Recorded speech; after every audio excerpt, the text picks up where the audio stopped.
Tasmania's salmon industry is one of the state's biggest success stories. Last year it was worth about $400 million and employed more than 1,000 people. With a highly marketable product, it has big plans for expansion, both in the south of the state and the west coast. With the economy in the doldrums and a forest industry in question, its success is being relied upon more than ever.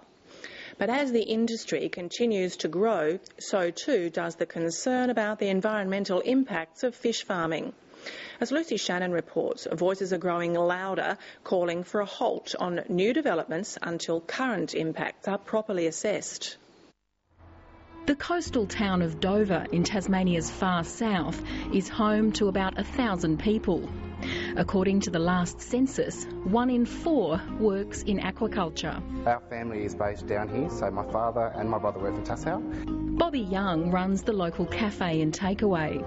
At lunchtime, it's usually teeming with fish farm workers looking for a feed.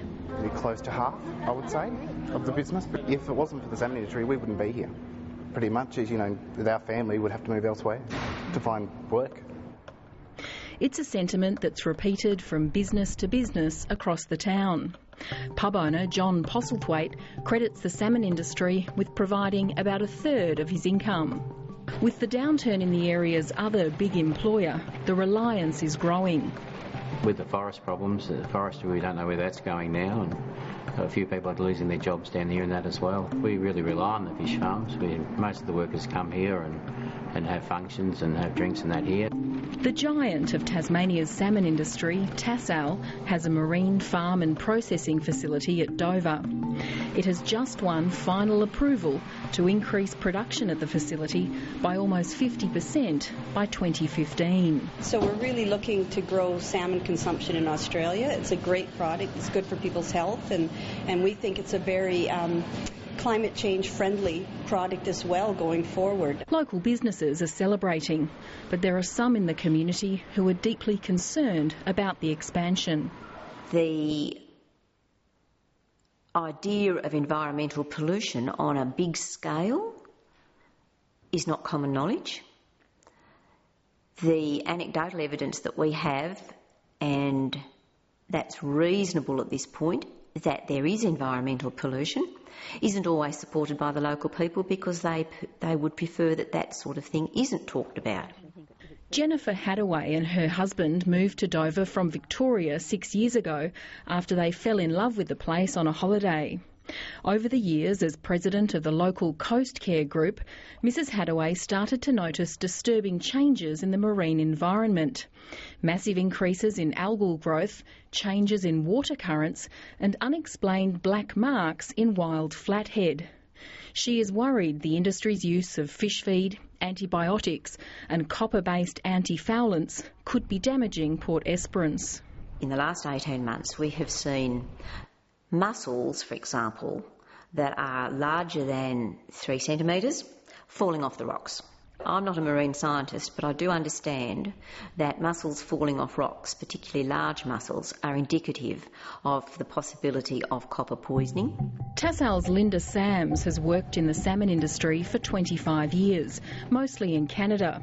She's proud of Tassal's goal to stop using copper-based antifoulants on its farm nets in the next few years.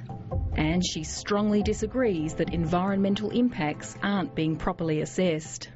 Tasmania actually has quite a comprehensive program in place for regulation and compliance in the industry. She says the company spends hundreds of thousands of dollars on water quality monitoring and plans to build a new wastewater plant at Dover to reduce the impact of increased effluent. She admits the impact of increased nutrients in waterways from fish feed is something that's being looked at closely. Because a lot of nutrients come into these waterways from just natural sources and other man-made sources, and trying to understand where we fit into that and what our contribution to that is really important. But it's up to us to understand that and make sure it's managed properly. The use of antibiotics to deal with fish disease is probably the most controversial aspect of the salmon industry. Traditionally, compared with other salmon-growing countries, Tasmanian usage has been high. Between 2006 and 2008, usage ranged from 4,500 kilograms a year to more than 9,000 kilos. Much work is being done by the industry to reduce antibiotic use, and it appears at this stage to be proving successful. We're seeing an improvement in our fish health over time, and happy to say that this year we've not had to use antibiotics once. North of Dover is the small community of Woodbridge. Its waters are home to another Tassal marine farm. The local community is made up mostly of retirees and city commuters, so there isn't much reliance on jobs. Concern here about issues such as antibiotic use is more open than in Dover. Tassal wants to almost double the size of its lease at Soldiers Point, adding 8 sea cages to its existing 16. So we're actually looking at separating year classes and improving our environmental management, and that's what that amendment was all about. In a surprise move, the Marine Farming Planning Review Panel this week rejected the plan. It's the first time a salmon farming proposal has ever been turned down in Tasmania. The panel held a public hearing in February at the urging of concerned residents. I've never actually felt negative towards them because I recognise that they do have their place in Tasmania's economy. My main concern is actually ensuring, coming from the basis of the precautionary principle, that the development takes into account the possible impacts that it's going to have on the natural environment and also on human health. Christine ROWLAND is a former government biologist and local resident. She put together a submission for the panel on behalf of the Woodbridge Community Association. It included concerns about a reduction in some rare, threatened and endangered species. There's no offshore waste processing facilities, nor is that waste processed onshore, so it's going directly into the marine environment, and we're seeing that with shifts in sediment movement around the channel and a lot more sediment and algal growth in the channel. In a document outlining its reasons for rejecting the proposal, the panel said it must be considered within the context of a potential increase in fish and waste of the order of 50 to 100% greater than is presently the case. The deciding factor was the impact of increased nutrients on a rare dolerite reef found close to the marine farm. The Environmental Defender's Office is buoyed by the panel's decision and hopes it will lead to a fresh look at the laws governing marine farming. We have a well understood by all stakeholders system on land in relation to developments, and we believe that marine farming applications on the water should be subject to those same rules.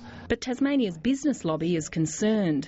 It says in the current economic climate, the importance of growth in the salmon industry can't be understated. Getting fast approval to access to waterways and so forth is a constraint to investment, and the government really needs to be able to find ways to facilitate investment in that sector. Linda Sam says it is getting tougher and tougher to be a marine farmer because of a lack of available space. We recognise in the channel and in the river there's not much opportunity there to put new sites in. And right now we're looking up at Macquarie Harbour with the other 2 major salmon farming companies at opportunities up there. Tassal, Huon Aquaculture and Petuna Seafoods are joining forces in an attempt to double production on the west coast. The partnership shows the industry's drive to keep expanding. But on the other side, the push to stem that growth is also getting stronger. A new protest group is quietly being set up, made up of concerned communities Tasmania-wide. As the lobbying forces mobilise, the battleground over fish farms looks set to intensify.